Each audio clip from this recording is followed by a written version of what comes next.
I guess like in your had these goals and professional, I don't know, what do you want to say? Degrees, certificates, whatever, and they didn't have that. It was almost like a pride issue. So in my early 20s, when I graduated from college, yeah, like I went on dates, but a lot of times they didn't really go anywhere because again, once they would ask that question, it was like immediate, they would just immediately like shut down. And people may ask, well, why didn't you date guys that were like you?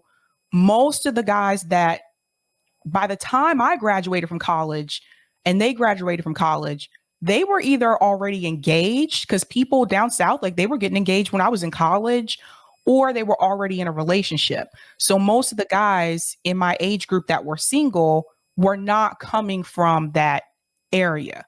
And so it was very, very difficult. And I'm a black female.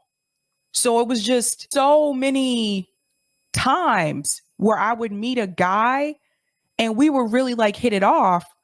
But because of the way that, because of my education, because of my job, it was instant like turn off for them. They just felt like it was like a pride thing. It was really weird. Um, when it comes to guys, I think part of it can be a pride thing. It also may be that they assume that because of your degree, and they assume because of the type of money that you make, that you are used to a specific type of lifestyle, and that they can't fulfill that lifestyle because they feel like they make less than you, but they don't realize that you may be like making less than them. So it's this Mhm. assumption that it's like, well, what can I give her? I mean, she already got more than me. So I think it's partly some guys feel like a pride thing. I think another part is, and it's weird to say, but it also could be a little bit of a inferiority type of feeling too. That might be a bit of a reach. I don't know. I mean, because I don't date women, so what do I know? But And there was like, material things too. Like they felt like, which was really weird because I was not materialistic ever. Mhm. Yeah. And it was just really weird that like they would feel like they had to have a nice car, they had to have like certain possessions in order to get women to be attracted to them.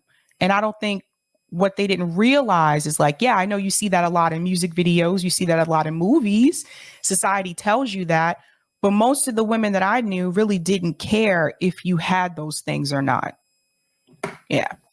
I think that I think that's capitalistic Western media conditioning. Because a lot of us, especially a lot of us men, we're taught that in order to achieve the best life, which also includes having the right woman, you also need to exploit and climb the ladder in order to achieve that. So that's also part of the capitalist conditioning, especially in a lot of us men. And I harken back to the manosphere where you have these dudes, the Jordan Peterson types, but some of them are black. Kevin Samuels, thank you. Kevin Samuels, they'll use this type of capitalistic mentality to achieve or exploit your way to the top, right? Mm-hmm. To be that alpha male. I hate that phrase, but anyway, there's this type of mentality that thinks that you have to be the kind of like an exploitative person within a capitalist system in order to achieve this much, which also means kind of objectifying women to being that prize that you win for having the most things. And so that's a way that a lot of us men are constantly having capitalism pushed on us, because it basically means if you are not doing the most as far as capitalism is concerned, then that means you are less of a man. And so our manhood is always being measured by capital. You By think the so? cap. Oh, hell yes. Oh Wow. my God. We are constantly being measured by our productivity. A man's worth is only as good as what he produces. And that is the way it's told. That's the way it's portrayed in media. That is the way it's even portrayed by other men. Patriarchy has been the worst thing for men ever. Patriarchy has messed us up to the point where we honestly have to measure our dicks by the size of our wallets. And the thing is, that's what capitalism has done.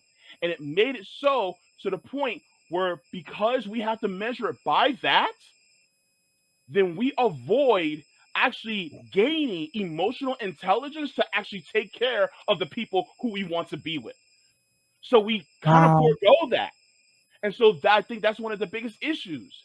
So once we stop this mentality of pushing all this exploitative, trying to get the upper echelons of society, and plus also, I hate to put it this way, but there's also some internalized patriarchy that also enters into the woman's brain as well. Unfortunately, it happened that way. And so just like, for instance, me as a black person, I can have some internalized white supremacy. It can happen. We have to decolonize our minds, just like what Josana always said. So with that being said, we're constantly being measured against the Musks and against the Gates and against all these super wealthy men who really, look, Jeff Bezos couldn't even keep a marriage. Richest man on earth couldn't even stay married. Why? Because everything was fine when he was broke. It was cool when he was broke.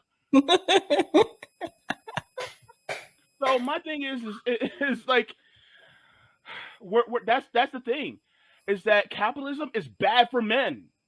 It's bad for us, and a lot of men don't think it because we're constantly being told. And the problem is the people like the Kevin Samuels of the world and the Manosphere, they're attacking our boys at 13, 14, 15, 16 years old. You have these assholes who are on Twitch that are seeing all this misogynistic, patriarchal shit on video games to our boys while they're playing these games, and then they take this stuff in, and then they end up being assholes to women and some of us gays by the time they're in their 20s and early 30s. And then we're wondering, like, why are they doing this?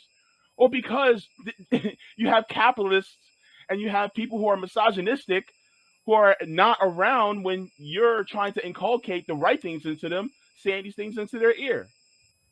But I went off the rails, but I'm just like, but when you ask me, does that really happen? I'm like, yeah, I notice it as a dude. Well, that explains a lot, I think, because like looking back on it, and don't get me wrong, there were, and there still are some women who look for those things in men. Like I had a friend when I was in high school who told me she never wanted to work, who told me that all she wanted to do was to find a guy that had money and get married and have kids. Like that was her standard. Like she wanted a guy who had money. And I was just like, really? That's your goal in life? But for me, it's really interesting because I found those things to be a turnoff.